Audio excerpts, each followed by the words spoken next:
Hi everyone, welcome to our panel discussion called Youth Hope for Climate Change. It's an honor to have all of you here. According to our topic, we have special guests here. Maybe we can start with introducing them. Maybe we can move on with ladies. Hi Fatma. Hello, I'm so happy to see that here and welcome to Azerbaycan COP29. I'm Fatma Alaferdiyeva, student of the AD University, major of the public affairs.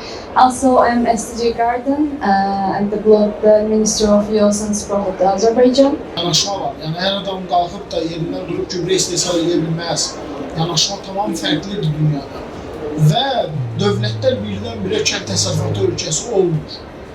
Yani düşünün Afrikanın demək olar ki, münbit torpaqlarının hamısı Avropanın məhsulları ilə. Yəni bunlar da biləsiniz, tək çəkirdəklidir, onlara artırmaq olmur, onlara yanaşma olmur. Yəni xanımın bildirdiyi banan söhbəti xüsusi qazın içində gəlir. Yəni o qaz açılmalıdır, salanmalıdır. Bunlar hamısı 100 illik planlardır. Və biz milli olaraq bizim belə deyək, menecment problemimiz var. Kənd təsərrüfatı xüsusi menecment yanaşması var. Yəni bu günləri bizim agronom problemimiz var.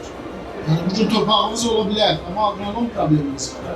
Agronomların çoxu türkdür, xaricidir, bizim ölkənin agronom problemi olduğu üçün bunlar da etaplarla bu kimi şirkətlər olacaq, mütəxəssisləşdirəcək. Yəni Kərvanelin bu gündən mən gübre istehsalından sonra başa düşdüyüm qədərilə artıq 2-3 dənə yetişmiş elemana var. Bu ciddi bir məsələdir. Yəni etaplarla bunların hamısı olacaq. Növbəti sual varsa, buyur. It's also a pleasure to host you there, all of you.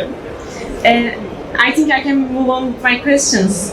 First of all, Fatma, as you said, you're a SDG guardian, and can you talk about the projects you are carrying on?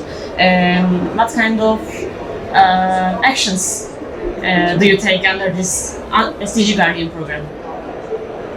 Sure, Azerbaijan, especially last year, really try to raise awareness among the youth generation, the sustainability, how we try to solve many solutions about the climate crisis and sustainability.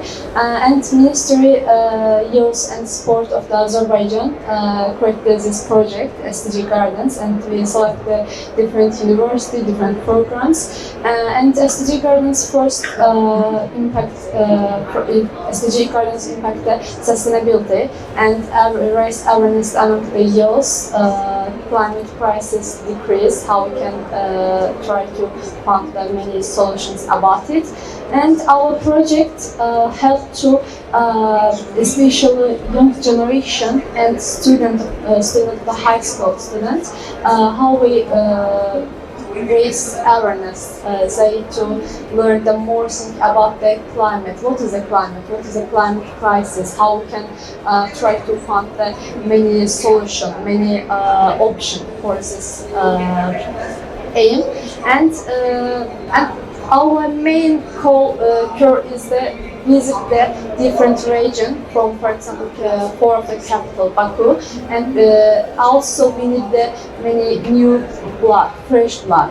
And we visit the different region and try to give them many new and general information students and young generation children of the region, because children really our future, and if they learn the many things about the bright future and how we can catch up the all information about it, they try to find also give the new, for example, some pictures. Our say that please draw some pictures how we can imagine our future, our fresh water, our soil, air, and we need to see the different idea from children from the different region. Other things, we not just visit and say something to children, we also try to actively participate the green project at the different mountain region, especially because they unfortunately for the capital like everywhere. But if this way, try to help them catch up the new information from there and raise awareness, new information. And really, Ministry helped this project, and because we need the many children voice, many youth generation vision. Yeah, thank you very much, Fatma. And also under this role, I see you travel a lot and see other countries, what other youths do in their countries. Yeah, it's very wonderful. And Mr. Baysal, you are coming from and you're behalf of Habitat Association, and you are the project manager. So, what kind of projects do you carry out under this association, especially on climate change as Gençler? Biz bilməliyik ki, biz biraz Sovet ölkəsiyik. Biz hələ 30 ildir bizim öz düşüncələrimiz var, biraz açılmışıq. Yoxsa biz 200 ildir başqa bir beynimizdə genetik olaraq da başqa məlumatlar ötürülüb. Və biz bunu yenidən o məlumatların üzərindən təzə məlumatlar, biraz belə bir faktorlar çox böyük rol oynayır. İkinci məsələ isə məktəblərlə bağlı. Məktəblər, orta məktəblər, məktəb direktorumuz burada əyləşir, Almaz xanım. Məktəb direktorumuz Almaz xanım buradadır və mən bu sualın cavabını bilmirəm. Əfsuslar olsun ki, valideyn də deyiləm, bilmirəm. Ki, niyə məktəbdə bu tribordlar satılır, amma buna sual buydu ki, bəyin ki, niyə bu tribordlar satılır, xəmir. Hələ o xəmir necə yaranıb, nə qədəsidir, o drugaya tema. Amma niyə meyvə tərəvəz verilmir uşaqlara? Çox üzr istəyirəm. Mən mikrofon işinə baxar bilirsin. Xanım Azərbaycana qədər mən oba marketlərdə idarə heyətinin üzvü olmuşam deyə o market tərəfində deyəcəm. Azərbaycanlılar kəsilmiş heç nə xoşlanmır. Qarpızı kəsilmiş satanmırdı. Bu birinci məsələmiz. İkincisi, Azərbaycanda market sistemində işləyən əməkdaşlar çox qeyri-peşəkar yanaşır deyə saxlama şəraiti pis olur. O meyvəsiz dediyiniz vaxtında olmadıqda hava da qaralır və ona heç kim olmaz. Bu mövzuda bilərsən, Azərbaycanlılar belə yanlışır. Bu meyvə təbii olaraq yox, siz məktəb direktoru olaraq cavab verin. O hamımızı yaralı yeridir. Mən mikrofonu yandırdım. Turan bəy, nə yaxşı ki, elə bir öz çıxışımızda, öz sualımızda bizim mövzuya gəldi, yəni o bizə aiddir. Biz Binəqədi rayonu 3 nömrə tam orta məktəbin heyətiyik. Mən də məktəbin direktoruyam. Biologiya fən müəllimlərimizdir. Burada Nisa xanım, müəllimə Tərənnüm müəllimə, bir də bizim müəlliməmizdir, Fatimə müəllimə. Özümü təqdim edirəm ki, biləsiniz ki, tam ünvanına söylədiyiniz bir mövzudur. Orta məktəblərdə bizim məktəbimizdə 1500-ə yaxın şagird var. Təhsilatı 2 növbəlidir. Siz təsəvvür edin, bizim bufetimiz bir bufetdir və orada bir işçimiz var. Səhər saat 6-dan gəlir, ya 5-dən gəlir, xəmiri yoğurur. Bilirsiniz, kənardan alma yoxdur məktəblərdə. Xəmiri yoğurur, hazırlayır, oradaca bişirir, istəyir, satışını təşkil edir. Bəli, mən də sizinlə razıyam. Mən də istəyirəm ki, hər gün məktəblərimizə, şagirdlərimizə təzə meyvələr verilsin. Amma bu real deyil. Niyə? Səhər tezdən doğranmış meyvələri biz yığıb qoyacağıqsa ki, şagirdlərimiz gəlsinlər, alsınlar, istifadə eləsinlər, o mümkün ola bilməz. Əsl təbii meyvə bilirsiniz, adi almanı kəssək, tez qaralacaq. İkinci növbənin şagirdinin heç biri onu gəlib almayacaq. Və yaxşı, razıyam. Bu qədər meyvələri doğrayarıqsa, hansısa bir şirkət olaraq, misal üçün, ya Hikmət bəydir, ya Orxan bəydir, Rəna xanımdır, onlar bizi təmin edəcək doğranmış meyvələrlə. Yaxşı, bu satılmadı. İkinci növbənin şagirdləri evdə nahar edir, gəlir. Yalnız birinci növbənin şagirdlərini görə biləcəkdə, onda o doğranmış meyvələri biz niyə israfçılığa. Və mən təklif eləyərdim ki, güyanda, biraz rəngi çökülmüş və yaxud da ki, sulu olan meyvələrin suyu çox gedirsə, deyərik ki, onu da kompot eləsin. Bu da əlavə vaxt itkisidir və əlavə işçi lazımdır. Yəni, orta məktəblərdə ona görə meyvə verilməsi mümkün ola bilməz. Hər şagird evindən çantasına bir alma atır, armud atır, onu yeyərlər. Amma məktəb olaraq, mən sizə əminliklə deyirəm, bir məktəbin içində olan bir şəxs kimi deyirik ki, bu mümkün ola bilməz, çətindir bu. Həqiqətən. Mən daha çox görürəm, çox kiçik qalır, mən içində 400 olur. Amma çox tartışılır. Demək istədiyim o deyil. Əslində Əslində bu bir təklifdir. Olar. Yox, bu bir təklifdir. Yəni bunu siz də çox sağ olun, təşəkkür edirik. Təşəkkür. Əslində bu bir təklifdir. Biznes tərəfindən də bir təklifdir. Xanımın bildirdiyində problem odur ki, bizim təhsil müəssisələri təhsillə məşğul. Yetərincə ciddi problemləri var. Övladları ilə maraqlanan valideyn problemi var, övladın dərsə gəlib-gəlməmə problemi var, təhsilin ciddi problemləri var, müəllim problemi var, repetitor problemi var. Yəni bu günləri təhsil müəssisələrinin başındakılar qidadan çox ona yönəliblər və onları da başa düşürük. Valideynlər də biraz daha övladlarını biraz daha qidalanmasına başqa cür yanaşırlar. Dediyimiz yaxşı təklifdir. Sonuçda Türkmenistanda qərar qəbul olundu ki, orta məktəb uşaqlarının Thank you very much for all the information you give us, and it's also exciting for me to see private sector in Turkey has opportunity to engage with sustainability projects thanks to your association. And maybe we can move on with Babia. It's great to see you there, Babia, because we also met him in COP28.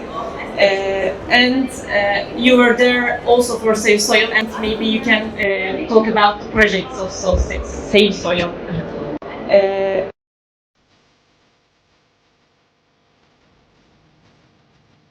Talk about the projects of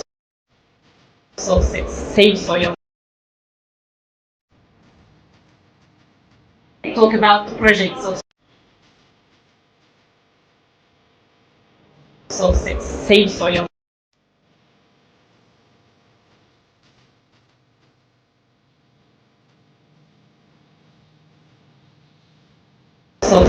Save Soil.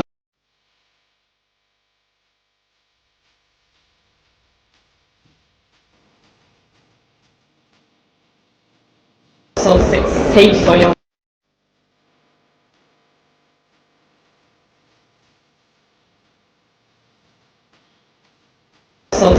Save Soil.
Thank you very much, Gabriel. It's not my first time with interviewing you, so every time it gives me another perspective, and it's so valuable. Thank you very much to be here. And Fatma, we can move on with you again. If it's okay. You're also a university student in the other university, as I know. And I also want to see the university perspective of your experiences. What do you do in the university? What kind of actions the university takes?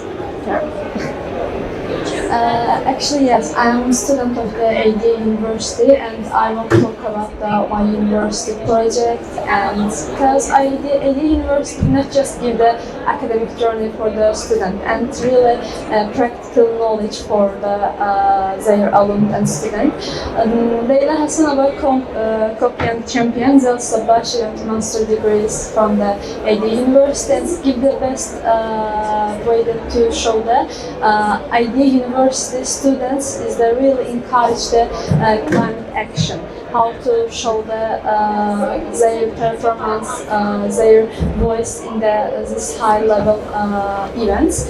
And many other ADA University students also actively contribute the climate related projects and showing the leadership in sustainability. ADA University is come to being the green campus. It is the Azerbaijan first green campus, and really try to find the many green options for the, for example, how light system and warm system.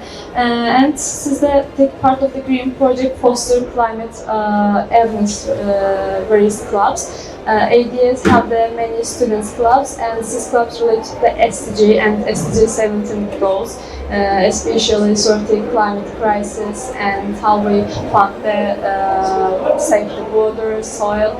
Also, ADA promote their students join the many startup programs. Nihat, Jamal, Kamal, and I won't say the many names of the from ADA. The students have the great achievements from the startups projects. Their project promote the many international global project built there. Also, ADA University have the snack pack. The students of the have the startup program. Snack pack is the how we decrease the food waste, and campus have the many canteen, but snack pack program is the how we decrease the food waste. And if you want, for example, low price but high quality something, for something or break coffee break and break some class, we can use this program. And this program is also from the students of the ADA University. And ADA University try to raise awareness. For example, tree company, really our rector Faris Manzada so sensitive for this field, because he is also supportive and give the great support to our university. And we, if I'm not mistaken, 4 times of year go to the plant trees and different region, Bakü and other region, mountains and South Azerbaijan, no matter. And AD universities have the new academic journey that we try to raise awareness to our class, sustainability, for example, environmental policy, and safe water, soil, air, source classes. This is the new journey in ADA. But we really believe that for this race awareness, we can catch up the new old information, and also ADA used to promote their students' achievements. For example, we try to be the active in global international field, because this is really important for us. We don't just show our ability, we also show our ADA background, what we learned, what we can show our practical skills in the different place. And really, we can join many students, especially high school, have the not just university, have the high school and kindergarten newly. They really show the ADA focus the new generation, future generations, and their knowledge, their ability, how we can increase their ability, and they have the ability and practice skills, but we try to catch up their knowledge, but change them for sustainability. We want to learn the green future with our green generation. Thank you. Thank you very much. ADA University also one of the partners of us. Yes. We have also organized the summit there. So it's great to see this projects in the university. And Mr. Baysal, as you know, it's a very multicultural panel. There are people with different countries, and you are from Turkey. We are also conducting a youth panel here. In terms of youth engagement in Turkey, what are your comments? So actually this is a hard question because there's lots of observation, critiques about that, but I think after our panelist speeches, I realized that we have the same problem in all over the world. The awareness problem, engagement problem, socio-economic problem. So for Turkey context, actually, we have to admit that recent years, youth engagement through the climate change crisis is significantly increased. But we have to admit that too, there's lots of government incentives and initiatives through the green transformation of industries. But I believe in such a panels, we have to discuss problems with the solutions and the specific good examples and case studies. So last month in Istanbul, we made a youth engagement summit with project partner UNICEF. And during the panel, during the summit, we made panels and workshops. One of the panels was about climate changing, and the panelist was the UN Climate Youth Ambassadors. And they attend workshops after the panels with young leaders, with public institutions, and young participants in the summit. We made a report about the panels and the workshops, and we realized that there is three main challenges for the youth engagement through the climate crisis. One of them, as you know all, the awareness problem. As I mentioned before, young people in Turkey has more aware right now in recent years about the climate crisis, but we realize that young people who live in big cities more aware than the one who lives in rural areas. And the second output was actually Turkey has less concern than the other countries about climate crisis. We made some reviews about the researching firms. Maybe some of you know Ipsos researching firms made a monthly research about what worries the world. And we realized that each month Turkey has the lowest concern about climate crisis.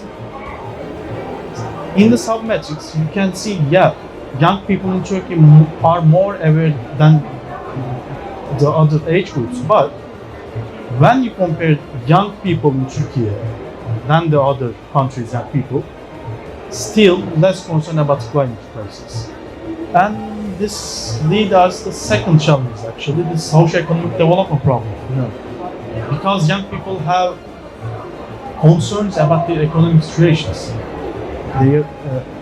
Everyone thinks about your rent, they think about your future career or the professional career, and every young people in Turkey thinks about how can I gain money with my life.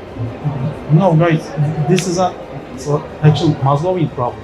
You have to satisfy your basic needs to satisfy your climate change problem or the gender equality problem or the other things.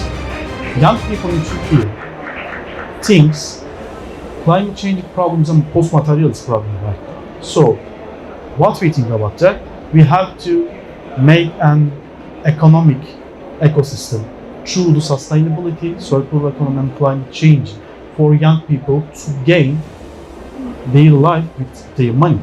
So, actually we are trying to do with our projects green entrepreneurship quotas. We put in green entrepreneurship quotas with specific ideas, sustainability, circular economy, climate changing ideas. We made some ideathons, we made some accelerator program. And after that we are making a demo days for them with specific juries to gain mentorships, and we provide grant support for them. And we are following their business ideas, process and development through the years. Actually, we are starting to create a new green entrepreneurship ecosystem through the habitat with our alumni and next participants.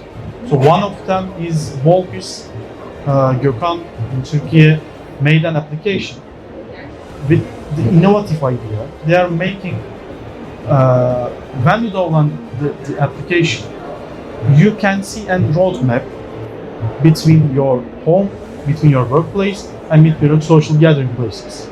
And the application encourages you to walk, to reduce your carbon footprints while you're walking. And you gaining points and achievements in the applications, and they are integrate and cryptocurrency in their application. When you walk, when you reduce your carbon footprint, you gain points, and with that point, you can collect some cryptocurrency. Actually, with the help of the application, while you're reducing your carbon footprint, you can gain money through the Walker's application. Other one is Recording. It is a startup in Turkey. Recording works on efficient agricultural seeding process. They are invented and drones to throw seed balls through the agricultural farms to create an efficient seeding process with their innovative drones, with the help of the innovative drones. So this motivates us. This motivates young people to work on sustainability business, sustainability, climate change or circular economy businesses to gain their life and to gain a career while they're focusing on sustainability and climate change. But the third challenge is the UK engagement in the decision-making process. This is the similar problem in all over the world you talked about. Actually, I believe we have to create a decision-making ecosystem through the NGOs. As I mentioned before, NGOs are the bridges between youth, young people, public institutions and private sectors. Public institutions have strategic plans and strategic budget about climate change, but you have to follow up their plans through the years after the selections. Actually, we are trying to gather all actors in climate change and sustainability with our community centers to discuss the specific measures, to follow their strategic plans, follow their budgets, and we have to force them to apply all the budgets in the climate change crisis.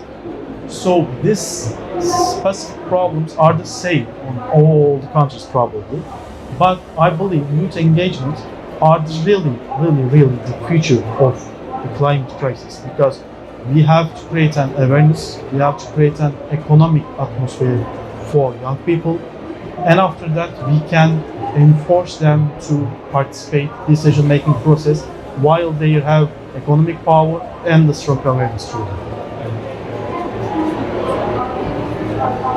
Thank you very much. And I was also following the Youth Engagement Summit in Istanbul, and I get very beautiful feedbacks from my friends.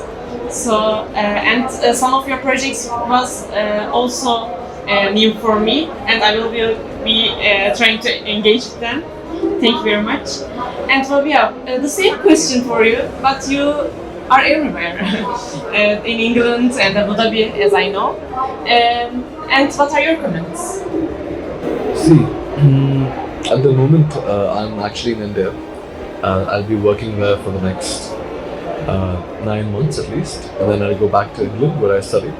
So yeah, I'm a little bit everywhere, like you mentioned, but the nature, I think he summarized it beautifully in that the nature of needing youth engagements and accelerating youth engagements is such that it needs to make economic sense.